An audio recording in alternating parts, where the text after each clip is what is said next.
Господине Дробњак, владата која ве ангажираше како надворешен експерт, ја постави 2030 година како рок за завршување на пристапните преговори и за членување на Северна Македонија во Европската унија. Како човек со големо искуство во процесот на пристапување, дали сметате дека овој рок би изгледа реалистичен? Rok je vrlo ambiciozan, ali mislim da je postavljen dobro ovog trenutka kao jedan ambiciozan cilj. Da li je on realan, to niko ne zna. Hrvatska je znala datum ulaska, godinu ulaska, 6 mjeseci prije nego što smo zatvorili posljednje poglavlje. Dakle, mi smo godinama pregovarali, a da nismo znali kada ćemo ući. Jer to nitko ne može znati. Međutim, mora postojati na početku nekakav rok, makar samo zadani rok, i tu je važno biti ambiciozan. 2030. je ambiciozna, da li je realna vidjet ćemo, ali ja sam siguran da će Sjeverna Makedonija sasvim sigurno ući u Europsku uniju. U ovoj fazi, kada nitko ne može dati i ne pogoditi godinu, mislim da je 2030. ambiciozna, ali dobro postavljena kao cilj prema kojem treba težiti. Кога Црна Гора ги почнуваше пристапните преговори, а тоа е пред 10 години, опишувајќи го хрватското искуство и комплексноста на целиот пристапен процес, во еден јавен настап во Подгорица рековте: замислете си нешто најтешко и потоа додете уште малку. Дали овој ист опис се уште важи и би важил за Северна Македонија и за нејзиниот процес на пристапување? Važi i za Sjevernu Makedoniju. Ja sam htio tada reći da su pregovori nešto najteže u administrativno-pravno političkom smislu, jer pregovori su kombinacija politike, vanjske i unutarnje, kombinacija prava, administrativnih reformi, komunikacije i ukupne transformacije društva. I oni su nešto najteže u stručnom smislu što država u jednom svom razdoblju može proći. Svaka generacija pregovora je specifična i svaka generacija pregovora je teža na svoj način. Vaši pregovori se odvijaju po istim pravilima kao i pregovori s Crnom Gorom, ali rečenica koju sam rekao u Podgorici, da, mogu je ponoviti u Skoplju. Кој сегмент од преговорите со Европската Унија беше најтежок за Хрватска? Za nas konkretno najteže pitanje je bila brodogradnja, ako govorimo o pregovaračkim poglavljima. I zbog toga što je ulazak u Uniju tražio temeljito restrukturiranje hrvatske brodogradnje i bitno smanjivanje korištenja državnih subvencija za brodogradnju. Brodogradnja je važna i velika industrija koja zapošljava puno ljudi u Hrvatskoj i to je bio po meni najveći izazov, ali ne daleko od jedinog. Ali spominjem brodogradnju kao primjer da svaka država ima svoje specifičnosti i nešto što je najteže za jednu zemlju ne mora biti, vi sasvim sigurno s brodogradnjom problema imati neće. Можете ли да видите од сегашна гледна точка, од почетокот, кој би бил најпроблематичен дел за Северна Македонија? Pa to je teško ovog trenutka reći. Kada govorimo o pregovorima, vodite računa da postoje velika područja pregovaračka koja traže ozbiljna ulaganja i dubinske reforme. To su poljoprivreda, to je veterina, to je zaštita okoliša, ekologija. To su ne samo teška i velika poglavlja, nego poglavlja koja traže značajna ulaganja. I također tržišno natjecanje, to je poglavlje broj 8, koje zapravo se svodi na maksimalno reduciranje i ukidanje subvencija. Smisao pregovora je da postigne taj stupanj usklađenosti i razvijenosti države da ona može odgovoriti izazovima slobodnog tržišta. I da bi to mogla, potrebna je dubinska reforma.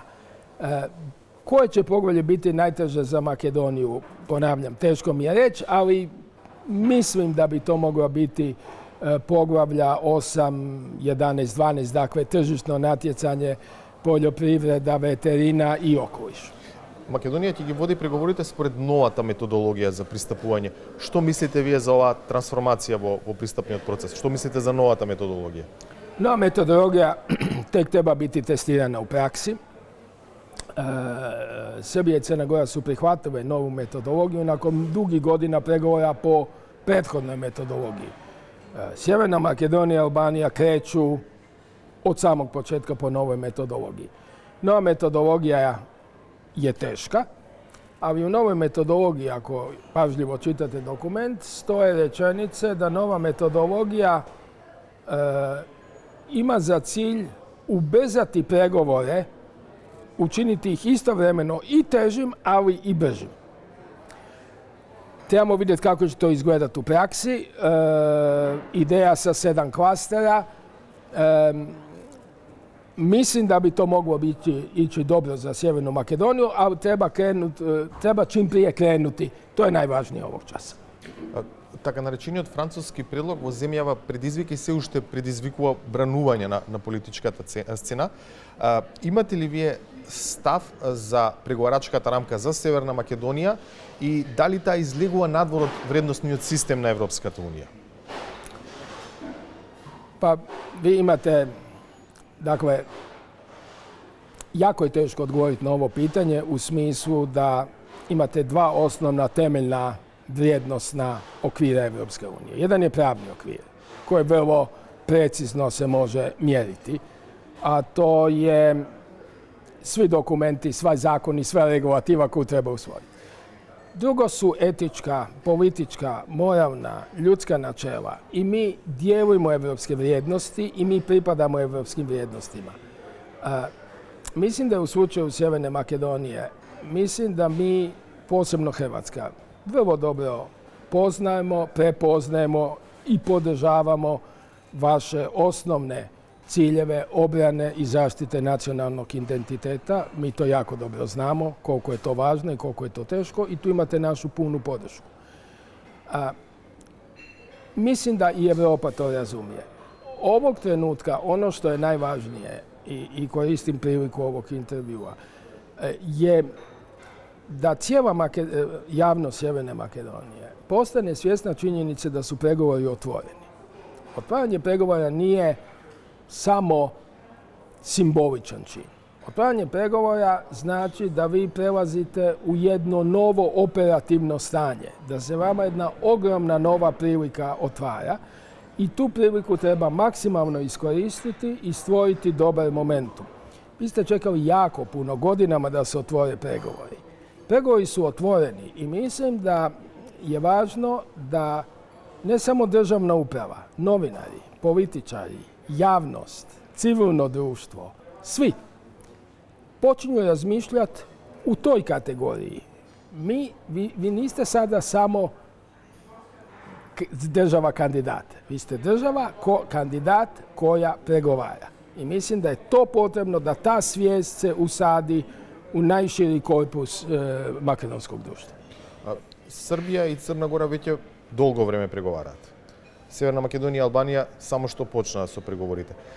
Што мислите каков пристап ќе преземе Европската унија во однос на приемот на нейните земји членки од регионот? Дали тоа ќе биде групен пристап или пак ќе се иде на поединечен? Да кажеме во 2013 година Хрватска влезе сама во Европската унија.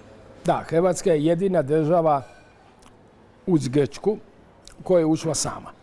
Sve ostalo su bili u skupinama. Danska, Velika Britanija i Irska, pa ste imali Španjolsku i Portugal, pa ste imali Veliki val, pa ste imali Austriju, Finsku, Švedsku i onda Veliki val. Međutim, svi ti krugovi proširenja do našeg nisu imali metodologiju benchmarka. Mi ih prevodimo riječ benchmark sa mjerila. Metodologija benchmarka, koju imate i vi, maksimalno individualizira proces. Jer ne dobivaju sve države iste benchmarke, niti dobivaju isti broj benchmarka. Dakle, benchmarki koje će dobiti Sjeverna Makedonija, dobit će veliki broj i Albanija, veliki broj ima i Srbija. Ali oni nisu isti, oni su bitno različiti u nekim segmentima. To govorim iz razloga da vam pokažem da je proces maksimalno individualiziran. Da li će jednog trenutka, kroz nekoliko godina, Evropska unija zaključi da bi ipak bilo dobro da se ide sa paketom, pa da države Zapadnog Balkana zajedno uđu, ili će individualno biti, to ovog trenutka nitko ne zna. Ali sustav benchmarka rezultira činjenicom da je proces skrojen sada po svakoj državi posebno. I mislim da to otežava filozofiju regate, jer mi smo uvijek govorili da li je konvoj ili regata. Filozofiju konvoja. U konvoju idemo svi zajedno, ali putujemo brzinom najsporijeg broda. U regati, na regatnom polju, ko uhvati najbolji vjetar, ko prvi prođe, prođe. Ja mislim da ovog trenutka imamo regatu, da li će regata prijeći u konvoj jednog dana strateškom procjenom Unije, to ovog časa niko ne može znati, ali ovog trenutka imamo regatu. Благодарам.